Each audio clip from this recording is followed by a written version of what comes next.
ایک بار ایک چشتی پیر کے پاس ایک مہمان آیا۔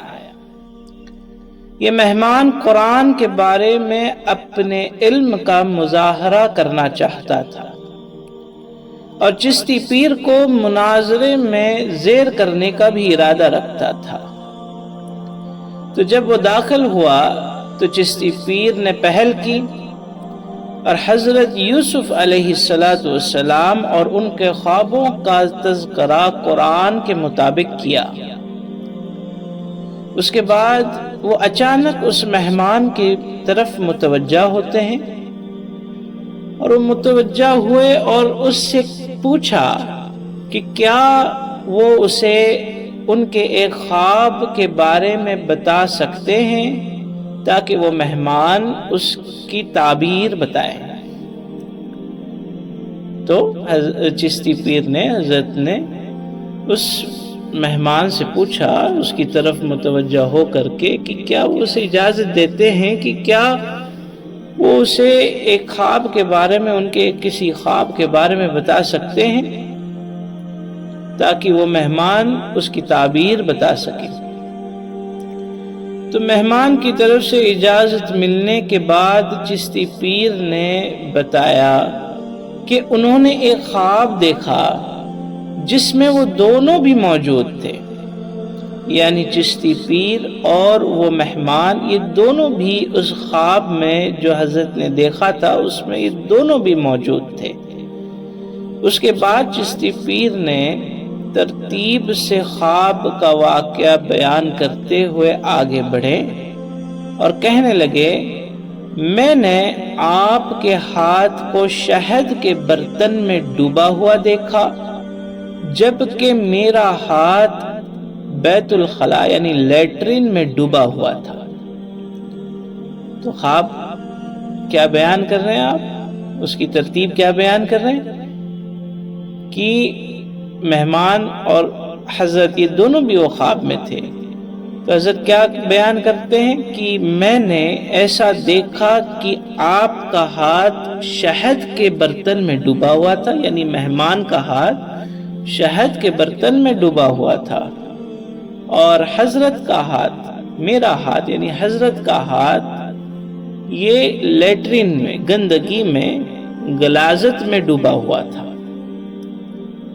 ٹھیک ہے، تو یہ سنتے ہی مہمان نے اپنے مزاج کے مطابق جلد بازی کی اور جلد بازی سے خواب کی تشریح بیان کر دی اور تشریح بیان کرتے ہوئے کہنے لگا کہ یہ تو بالکل واضح ہے،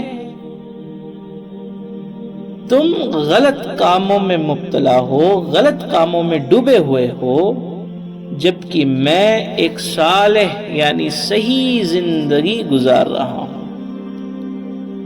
میں ایک صالح زندگی گزار رہا ہوں، میں صحیح زندگی گزار رہا ہوں۔ تو حضرت کا جو خواب تھا، جہاں تک انہوں نے ترتیب کو بیان کیا تھا، اس کو سنتے ہی، اتنا ہی سنتے ہی اس مہمان نے بڑی جلد بازی کی۔ اس کا مزاج ہی تھا ویسا، اس مزاج کے، اس کیفیت کے ساتھ ہی داخل ہوا تھا۔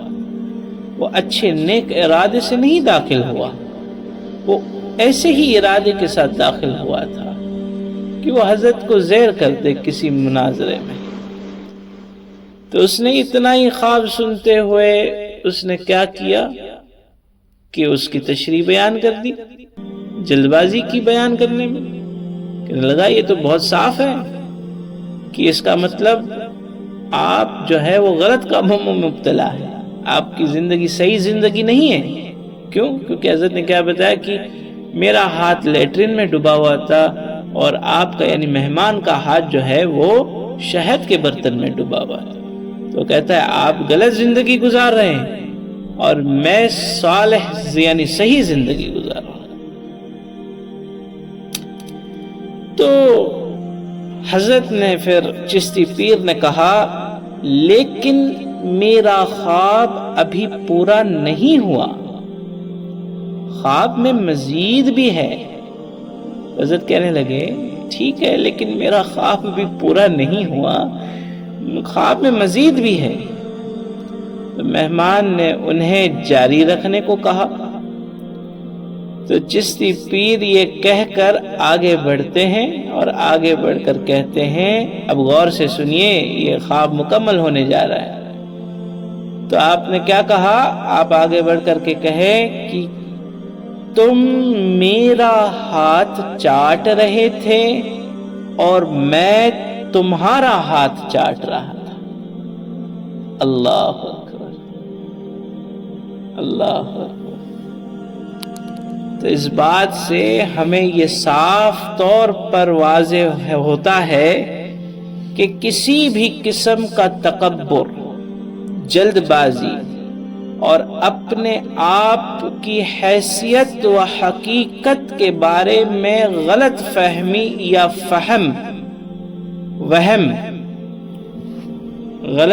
یا وہم یہ کتنا بڑا خطرے کا سودا ہے، کتنا بڑا گھاٹے کا سودا ہے۔ میں ہمیشہ سے کہتا ہوں کہ انسان زنا اور شراب جیسے بدترین گناہوں سے اللہ کی نظر میں اتنا نہیں گرتا جتنا کہ وہ تکبر اور ریاکاری یعنی دکھلاوے سے گر جاتا ہے۔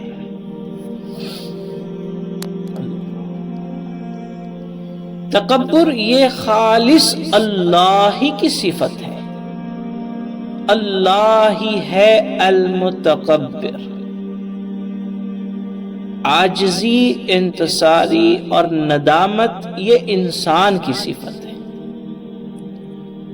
اس لیے ہمیں اللہ سے ڈرتے ہوئے ہر قسم کے تکبر سے اپنے آپ کو ہر وقت بہت بچاتے رہنا چاہیے۔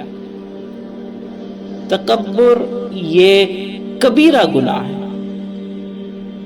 اور اس کے اندر علم کا تکبر، علوم کا تکبر یہ تو بہت بڑی گمراہی ہے، بڑا خطرہ ہے، بہت بڑی گمراہی ہے۔ ہاں، ہر کسی کو حقارت کی نظر سے دیکھنا اور خود کو سب سے اعلیٰ سمجھنا یہ تو شیطان کی صفت ہے، کیونکہ اس مردود نے بھی ایسے ہی حضرت آدم علیہ السلام کو حقارت کی نظر سے دیکھا اور انہیں حقیر سمجھتے ہوئے یعنی ادنا سمجھتے ہوئے اور خود کو اعلیٰ سمجھتے ہوئے سجدہ کرنے سے انکار کر دیا اور اللہ کے حکم کی مخالفت کی، جس کے نتیجے میں اللہ نے ہمیشہ کے لیے اسے مردود قرار کر دیا اور مردود قرار کرتے ہوئے اسے ذلیل کیا، عرشوں پر ذلیل کیا اللہ نے، اور تا قیامت اپنی لعنت کو اس پر جاری کر دیا۔ اللہ ہم سب کی حفاظت فرمائے، اللہ ہم سب کی مغفرت فرمائے۔ دوسری بات جو ہمیں اس واقعے سے سمجھ آتی ہے وہ یہ ہے کہ کسی بھی کام میں ہمیں جلد بازی نہیں کرنی چاہیے۔ جیسے کہ کہا جاتا ہے کہ جلدی کا کام یہ شیطان کا کام، تو بہت سوچ سمجھ کر صبر اور اعتدال کے ساتھ ہر بات کو سن کر، دیکھ کر، جان کر، سمجھ کر اس کے انجام تک پہنچنا چاہیے، نہ کہ اس مہمان کی طرح جس کا انجام آخر میں کیا ہوا یہ ہم سب نے دیکھا۔